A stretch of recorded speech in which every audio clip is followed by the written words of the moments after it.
Welcome to the Parent and Guardian Training on the SOS Signs of Suicide Prevention Program. This is the third year MCPS has provided this program to secondary students. My name is Michelle Palmer, and I'm the Coordinator for Psychological Services. Suicide can be a challenging and heavy topic for everyone. It is a necessary topic to address, however, as it is crucial that we understand the signs of suicide so we can help our children find support if they're feeling like hurting themselves. Remember, help is always available. Two national resources to help your children and others are the Suicide Prevention Lifeline and Crisis Text Line. These resources are available 24 hours a day, 7 days a week. The Montgomery County Hotline is available 24/7, anytime anyone needs a supportive ear. In addition, between 8 a.m. and midnight every day, you can text the hotline and a trained staff member or volunteer will text back. Please also contact your school's mental health staff so that we can help. In this training, we will be discussing the basics around youth suicide and the need for prevention activities and the SOS Signs of Suicide acronym ACT, or Acknowledge, Care, Tell. We will also discuss what you can do when your child acts, discuss building coping skills, and provide you with resources to support you and your child around suicide prevention. Parents and guardians in your school community are well positioned to watch for warning signs in their own child and child's friends. Feeling depressed and/or suicidal is not a character flaw. Instead, depression is a serious mental health condition that is treatable. When a child is thinking about suicide, that doesn't mean that they want to die. They want to solve the problem of intense emotional pain and hopelessness that they're feeling. Suicide is a permanent solution to a temporary problem, and SOS strives to help connect students with resources to find a better solution than suicide. This graph shows the two leading causes of death for youth age 15 to 19. Deaths by car accidents have decreased dramatically over the past 20 years. Unfortunately, during that same time frame, youth suicide rates have increased to become the second leading cause of death for middle and high school students nationwide, and the third leading cause of death in Maryland, according to the Centers for Disease Control and Prevention. As a society, we have put in place programs and laws that help to prevent student deaths by car accident. The SOS Signs of Suicide program is designed to help students understand how to find the support of a trusted adult, parents, teachers, and school staff to prevent suicide. This cube represents a complex mix of factors that could lead someone to think about suicide. The majority of people who die by suicide have a mental health disorder, most commonly depression. These mental health conditions are treatable, but many kids struggle with getting help. When depression goes untreated, a young person may begin to feel so hopeless that they consider suicide. Depression can be hard to see. It doesn't always look like a sad mood.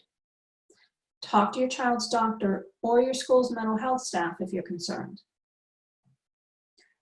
Many young people who struggle with depression also struggle with alcohol and/or drug use.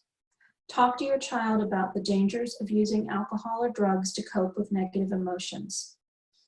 If you're aware of your child using substances, seek support.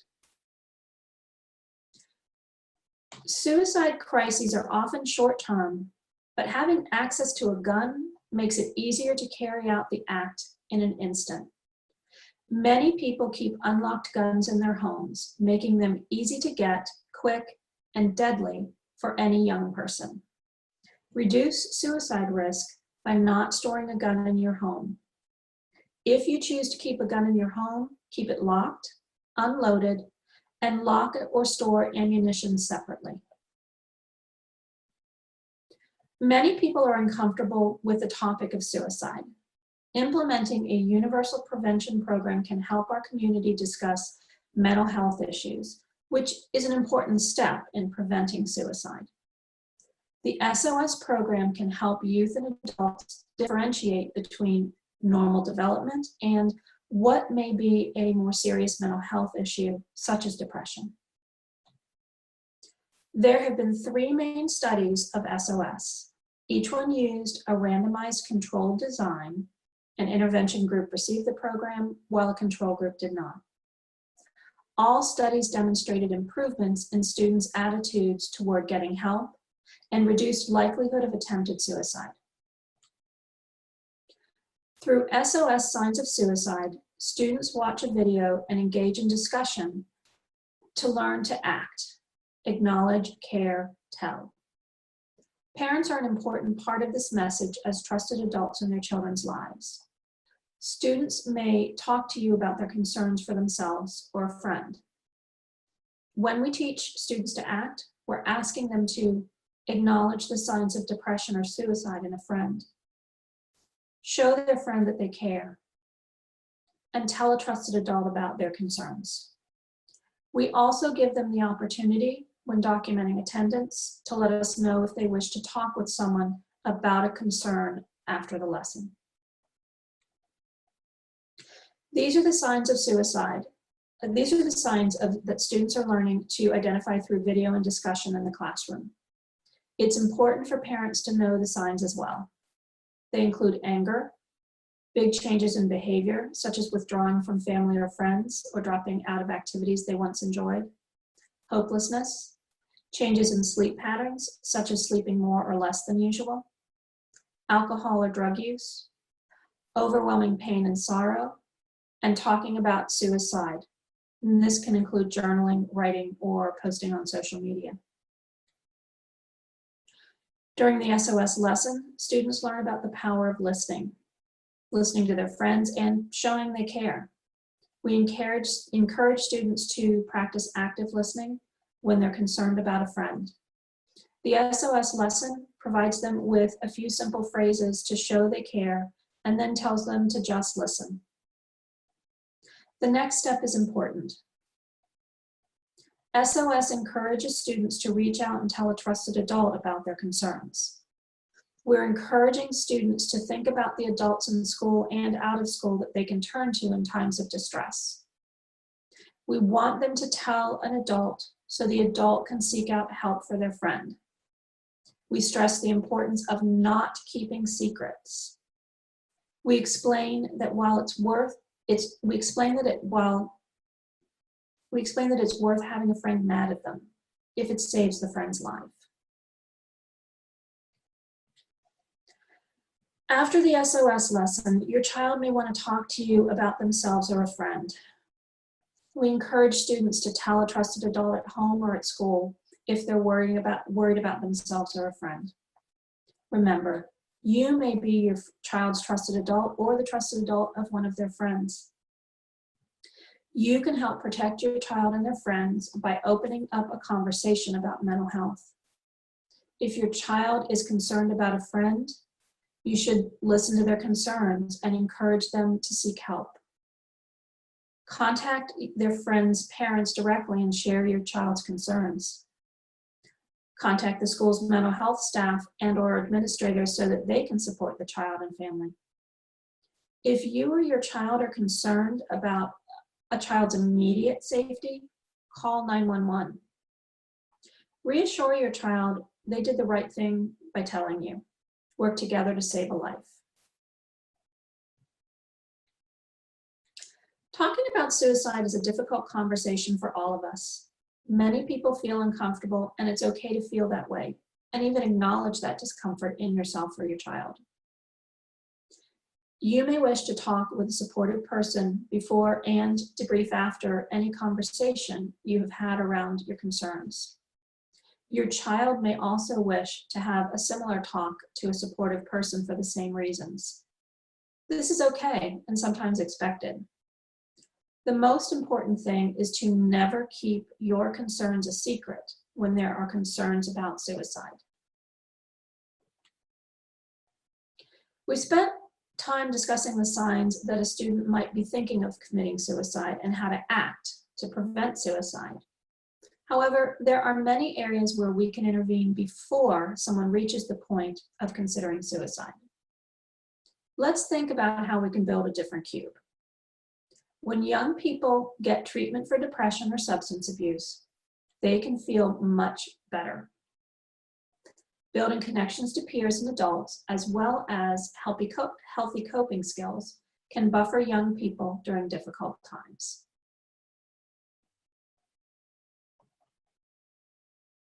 It is important to build protective factors in our students by encouraging them to have connections to others. Think about how things have changed over the past several months due to COVID-19. Some students have thrived during distance learning, and others struggled without their favorite sports, activities, and access to trusted adults. Let your child know that you're there for them. Work with your child to figure out ways to stay connected this year. Make sure they know that they're not alone. It is also important to help our children build coping skills. Journaling, talking to friends and family, and listening to music are just a few activities that children use as coping skills. These are all positive, healthy activities teens can use to cope with their feelings. Think about your own teen. What are some of the coping skills they have? As parents and guardians, you can encourage your child to engage in healthy activities to feel better and cope with stress. Talking about these issues can be tough for families. Mental health isn't openly discussed like physical health. However, studies have shown the best thing that families can do is to have open, honest discussions about mental health. It is important to have an open conversation about mental health with your child because feelings of depression and anxiety may be hidden, and your child may not even be able to explain what or how they're feeling. As a result, they may feel confused, embarrassed, or ashamed about their feelings. Depression is not a character flaw. It's a serious mental health disorder that is treatable. When you talk to your child about mental health, ask open-ended questions, wait for them to talk, and listen. Don't rush to solve their problems. Instead, ask what they think might help. Make sure they know you're available to talk if or when they need to talk. Here are some tips for getting teens to talk. Have a teen-led family meeting and let your teen set the agenda. Play a game. This makes teens more comfortable talking about a difficult topic. If the subject comes up in a movie or TV show, have a discussion about it. Take a walk.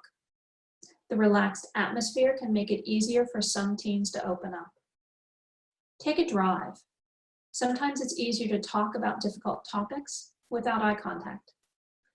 Have an ongoing conversation or have multiple mini conversations on a regular basis instead of one big talk. To learn more about youth suicide, please visit sossignsofsuicide.org/parent to learn more about the program your children will receive. This page includes clips of the student videos, more information about youth suicide, and a mental health screening that a parent or guardian can take on behalf of their child. This anonymous screening allows parents and guardians to check in on their child's mental health. Please remember, while we're teaching our students and your children to act, we also want you to act if your child is showing concerning signs. Acknowledge that you are seeing signs of suicide in your child. Show your child that you care. Tell a professional. Reach out to your child's doctor, counselor, psychologist, or other mental health professional for help with your concerns. In addition to the hotline resource, the Montgomery County Crisis Center provides free crisis services to Montgomery County residents 24 hours a day, 365 days per year.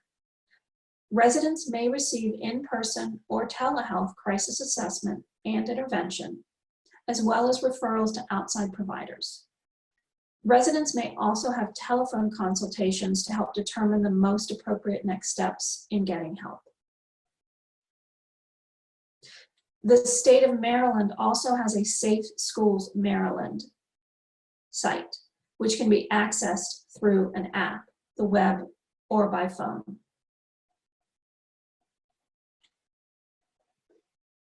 Here are the mental health resources that are available in your child's school.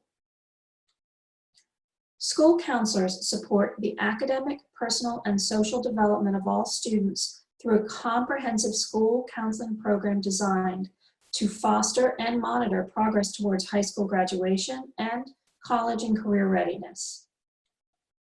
School psychologists are school-based mental health professionals trained in both psychology and education who support collaborative approaches to analyzing and resolving barriers that impact academic success. Pupil personnel workers, or PPWs, are certified school-based professionals who serve as advocates, consultants, and liaisons to students and families by providing direct intervention and case management services to identify, assess, and resolve various school student concerns that impact academic success. ESOL transition counselors, or ETCs, are a diverse team of professionals who provide counseling services district-wide and are located in schools offering intensive English services to English language learners in grades pre-K through 12. Parent community coordinators, or PCCs, help build and strengthen positive relationships to families and work collaboratively with school leaders, staff, and community organizations to develop and implement family engagement activities. Contact your child's school for information on these mental health support personnel. Parents play an important role in youth suicide prevention. As a school community, we can work together to support children and ensure every student has a trusted adult to turn to. Please contact your child's school if you have questions about the Signs of Suicide program. Thank you.